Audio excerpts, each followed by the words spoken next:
আওয়ামী লীগকে আমরা এতটা ভয় কেন পাচ্ছি যে ওরা রাজনীতিতে আসলেই আবার খুব গুরুত্বপূর্ণ হয়ে উঠবে, এরকম আমাদের মনে হচ্ছে কিনা আসলে? ওকে, আপনি যেহেতু ভয়ের মতন একটা খুব বেসিক ইমোশনকে সামনে নিয়ে আসছেন, আমি আসলে এখানে বলতে চাই ব্যাপারটা ভয় না, ওকে, ব্যাপারটা ঘেন্না, অনীহা। ওকে, এখানে যদি আপা যেই গ্রাউন্ডে কথা বলছেন, একাডেমিক্যালি এটা ঠিক হতে পারে, I am not a political scientist, কিন্তু আমরা যদি গ্রাউন্ডে আসি, এই ইন্টারিম গভর্নমেন্ট যদি এই ব্যাপারটাতে আওয়ামী লীগের ব্যাপারে কোনো ধরনের শিথিলতা অবলম্বন করত, তাহলে আপনি দেখতেন যে মানুষ তাদেরকে কোনোদিন ক্ষমা করতো না। কারণ এখানে রক্তের দাগগুলো এখনো দগদগে, এখানে ক্ষতগুলো এখনো জীবিত, তাই না?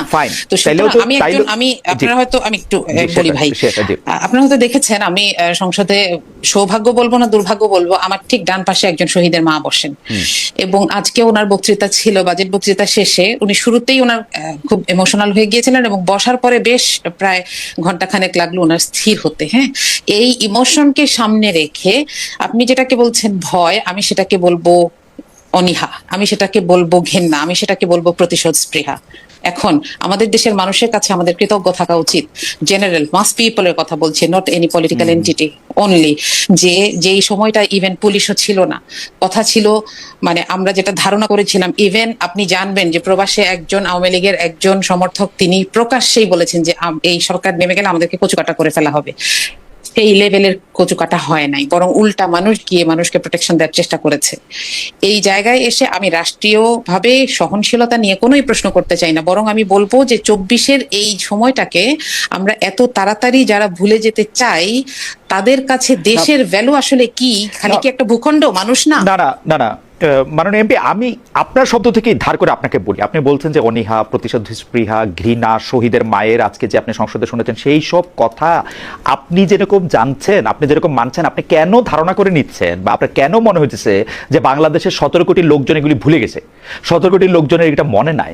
আপনি কেন তাকে ভোটে দিয়ে প্রত্যাখ্যাত হইতে দিতেছেন না, ভোটে দিয়ে তাকে ঘৃণিত হইতে দিতেছেন না, ভোটে দিয়ে আপনি তার প্রতিশোধ স্পৃহা করতেছেন না? আমরা তো আওয়ামী লীগকে মনে করতাম যে ও সরকারে বসে আছে, সেজন্য ভোটে দিলে আমি ভোটটা দিতে পারবো না, এখন তো সরকারে নাই, এখন আমি ভোটে দিয়ে কেন ওকে আমি যাচাই করতেছি না? মানে এই জায়গায় আমার প্রতিশোধ স্পৃহা, ঘৃণা, অনীহা কোনটা আমাকে বাধা দিচ্ছে? আমি কি মনে করতেছি সবাই গিয়ে নৌকায় ভোট দিয়ে আসবে?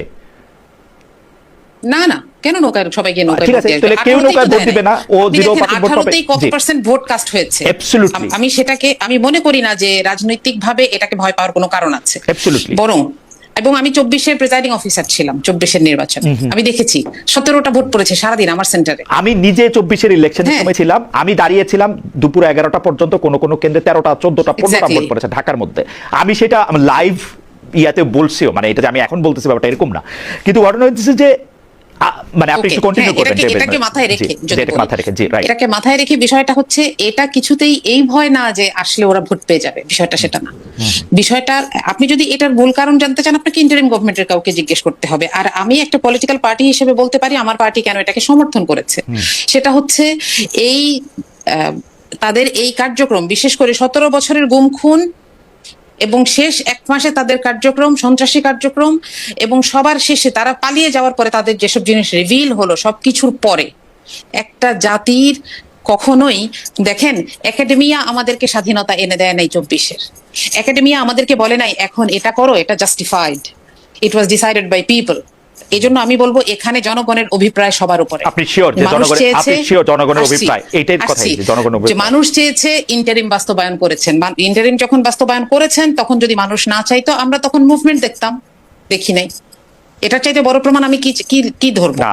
এখন আমি জাস্ট উদাহরণ দেওয়ার জন্য, মাননীয় এমপি, যে 17 বছর আওয়ামী লীগ যখন ক্ষমতায় ছিল, একই ভাষায় আওয়ামী লীগ বলছে জনগণ এটা চায়, সেই জন্য আমি জামাত ইসলামের লোকদের ফাঁসি দিচ্ছি, জনগণ চায় সেই জন্য আমি শাপলার মধ্যে এই কাজ করছি, জনগণ চায় আমি এটা করছি। যদি না হইতো তাহলে আমি মুভমেন্ট দেখতাম। শেখ হাসিনা এরকম বলতো, এবং উনি আওয়ামী লীগের পক্ষ থেকে আমরা হ্যাডম শব্দটা বারবার শুনছি, জনগণের সাথে থাকলে, হ্যাডম থাকলে আসেন পথে। আমরা দেখি নাই, আমরা দেখছি ছিল দেখেই মাওলানা সাঈদীর রায়ের পরের দিন 200 জন হত্যা হয়, তাই না? না না, আপনি তো হত্যা তো আর কোনো সমাধান না। এখন আপনি বলবেন যে আপনি কোনো মুভমেন্ট দেখেন নাই সেই জন্য এটা জাস্টিফাইড, এইটা আমি no no no no no no, সেটা আপনাকে জানতে হলে ইন্টারিমের কাউকে জিজ্ঞেস করতে হবে। আমি আপনাকে ক্লিয়ার করেছি পার্টি হিসেবে আমার পার্টি কেন এটাকে সমর্থন করেছে। এবং দেখেন, এই যে 2টা দাবি, যে মানুষ তো বের হতোই, সেটা একটা ছিল, একটা দাবি করা হচ্ছিল মানুষকে আটকে রেখে আরেকটা দাবি করা হচ্ছিল যখন দিনে 100টা করে মব হচ্ছে বাংলাদেশে, তাই না?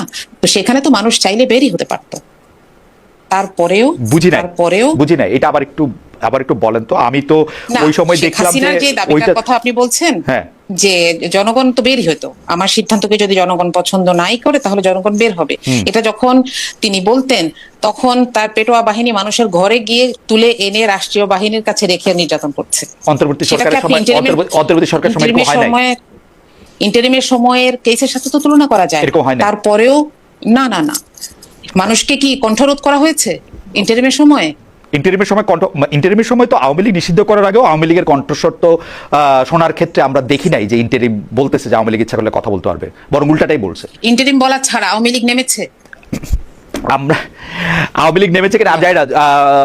মারদিয়া মমতাজ, আমি দেখতে পাই যে আমি দেখতে পাই আওয়ামী লীগ যদি 4 জনের মিছিল বা 4 জন আওয়ামী লীগের লোকজনকে খুঁজে খুঁজে মামলা দেওয়া হয়েছে, তাদেরকে বিভিন্ন জায়গায় আটকে রাখা হয়েছে, এটা আমি দেখেছি।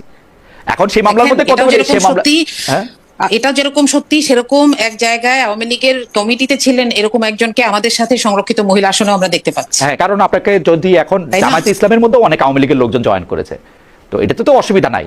কারণ যে পার্টি ক্ষমতায় থাকে, আমি ব্যাকগ্রাউন্ডে যেই থাকি, আমি যখন ক্ষমতায় চলে আসবো তখন তো এটা অসুবিধা নাই।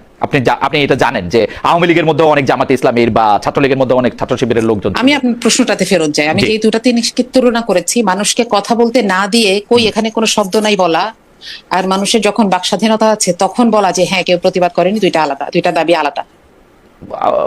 ঠিক আছে, আপনি বলছেন, কিন্তু আমার কাছে মনে হয়েছে যে আমার মনে হয়েছে আপনি আওয়ামী লীগের লোকজনদের যদি জিজ্ঞেস করেন তারাও বলবে যে অন্তর্বর্তী সরকার সময়, এই সরকার সময় আমার বাক স্বাধীনতা ছিল না, সাংবাদিকদের পর্যন্ত বন্দী করে রাখা হয়েছে, খুনের মামলা দেওয়া হয়েছে, মানে যা নয় তা করা হয়েছে, তো একইভাবে তারা বলবে যে কারণ আমার বাক স্বাধীনতা ছিল না। আমার মনে হয় মানে বাক স্বাধীনতার ব্যাপারটা তো এরকম না যে আমরা এটা আপনাদের কাছ থেকে আশা করি, যেটা আমি মনে করি। আমি আপনাকে একটু ছোট করে মনে করে দিই, জামায়াতে ইসলামীর আমির 2024 সালের জুলাই আগস্টের আন্দোলনের ঠিক পর আমার যতটুকু মনে পড়ে, উনি কিন্তু এই নিষিদ্ধের বিপক্ষে, কোন দল নিষিদ্ধের বিপক্ষে তার এবং তার দলের অবস্থান জানিয়েছিলেন। ওইটা পরবর্তীতে পরিবর্তন হয়, কিন্তু তার মানে শুধু আওয়ামী লীগের না, জামায়াতে ইসলামের আমির এটা কেন বললেন এটাও উনি সাস্টেন করতে পারেন না আসলে, মানে এইটাও বললে যেতে পারেন নাই, পরে উনার কথা থেকে উনার ফিরে আসতে হয়েছে কিছুটা। এটা হচ্ছে আমার। তাহলে তো এখান থেকে আপনি বুঝতেই পারছেন যে জনগণের অভিপ্রায়, তাহলে না, জনগণের অভিপ্রায় না, সেই অভিপ্রায়টা আমি জনগণের বলবো না, কারণ জনগণের অভিপ্রায় জামায়াতে ইসলামের আমির সবচেয়ে ভালো বোঝেন আমার বিবেচনা।